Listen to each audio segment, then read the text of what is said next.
Hey everybody, my name is Josh Paul. Who here doesn't love inbound leads?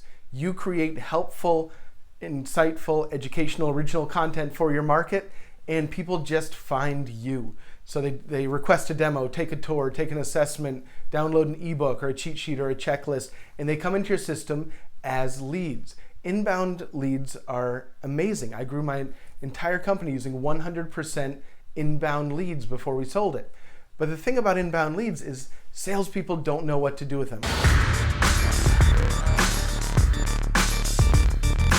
A little story about me. My first year using HubSpot to generate inbound leads. This was a B2B software company at a $30,000 price point, just so you know where I'm coming from. They had taken them from 10 leads a month to 100 leads a month consistently. I was so excited. I had HubSpot set up. I had the metrics. I had everything working. I had leads coming in. I was pushing a lot of them over to sales. And after that first year, I was walking into my review meeting with the partners with a lot of swagger. I was pretty excited to kind of gloat about what I had done. And I sat across from them and I got the biggest shock of my life. They said, Josh, I don't think this is going to work out. Completely blindsided me. I was devastated because I was at a point in my career where I felt like I was finally contributing. But the thing was, none of those leads that I had passed over to sales, none of those inbound leads had turned into revenue. And what I did at that point is I had a bunch of choices. I stuck with it. They kept me around, gave me one more chance. But the thing was, I had to plateau my lead generation, or at least stop putting so much time into generating leads. And I had to become a student of B2B sales and understand how to get a sales team who was used to handling a few leads a month, served on a silver platter, contract, ready to go, ready to do a demo, how to get them to get excited about and work inbound leads. Because inbound leads come in at all different stages of the sales process. That's the beauty of it. You're getting people who are researching, and so you're building those relationships sooner instead of just people who are ready to buy. So while the sales conversations are different, you're getting many more leads. So what I had to do is I had to understand lead management. And this is where I've spent the bulk of the past few years, is not helping people on the traffic side and the lead generation side, but helping them set up lead management for their company, because they're like, I'm getting traffic, I'm getting 300 leads a month, 400 leads a month, 1,000 leads a month, but they're rotting on the vine and they're slipping through the cracks. And that's the whole purpose behind lead management, is to prevent leads, good leads that you're spending money on, you're investing, your marketing investments, your lead generation investments are bringing in leads. You don't want those to go to waste. Nothing rots on the vine, nothing falls through the cracks. So let me take you through what lead management is and the 5 pillars that you need to get right to have a strong lead management process that helps you turn leads into revenue.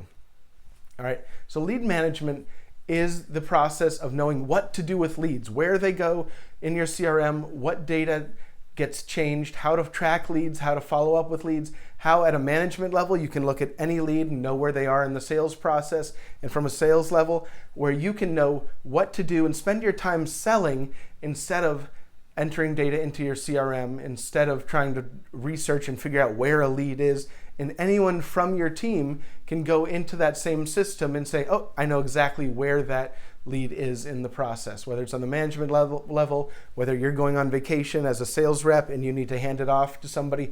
Everybody's playing from the same process playbook. So the first thing you need is definitions. And these are clear, company-wide, agreed upon definitions for what turns into a deal. What gets a lead onto the deal board? What is that criteria? What are the definitions for all of the deal stages? What is the lead status? What are the definitions for all of the different lead status? How are they used?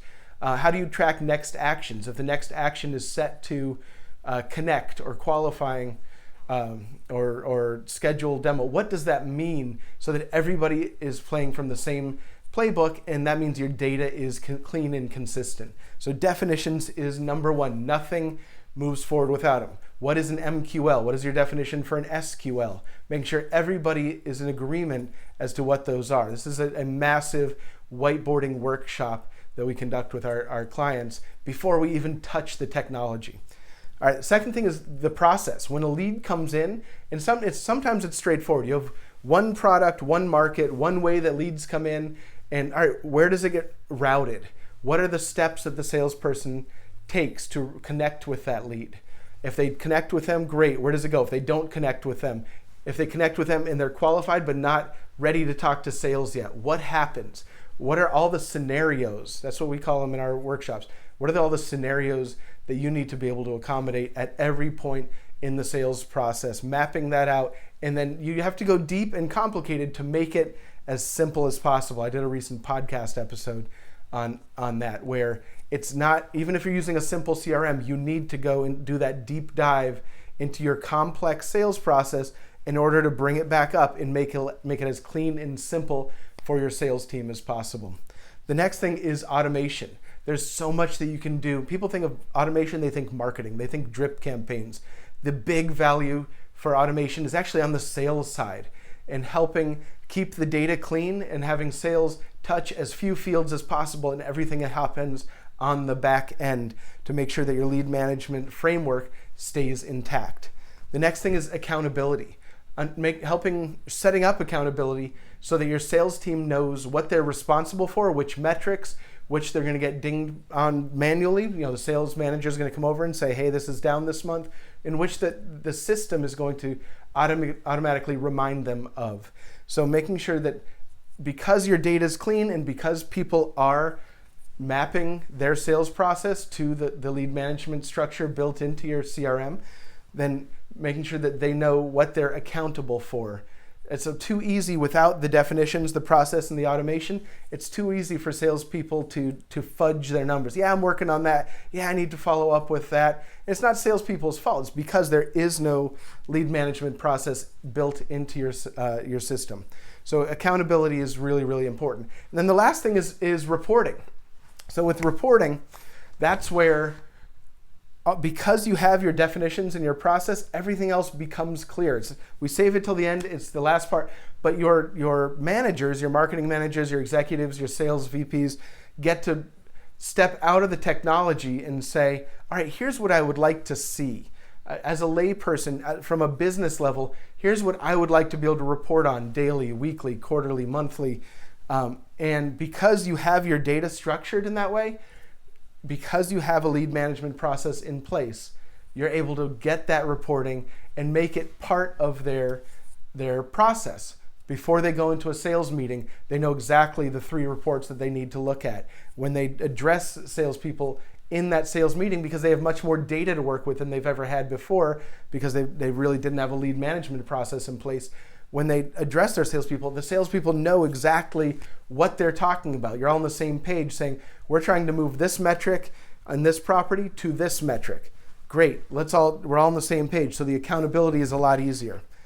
To boil it down, lead management is essential to any B2B company. If you have the concept of a lead, if somebody doesn't buy right away, if there's a considered sales process, maybe there's multiple decision makers, maybe it's one decision maker, but you're not closing the deal in one call. There's a follow-up. And the reason this is important, the reason to get this right, is because with inbound leads, you go from 10 a month to 100 a month or 200 a month, and it snowballs really quickly. You need a very simple way to be able to identify where people are in the process. When you come in the morning as a sales rep, you need to be able to identify, all right, here's what I need to call, here's what I need to call them about, and here's when I need to do it. You can look at your entire week that way, because today you're going to get 20 more leads assigned to you or 10 more leads assigned to you, and every lead is going to be at a different point in their buying process or in your sales process if you look at it that way. So you need a lead management framework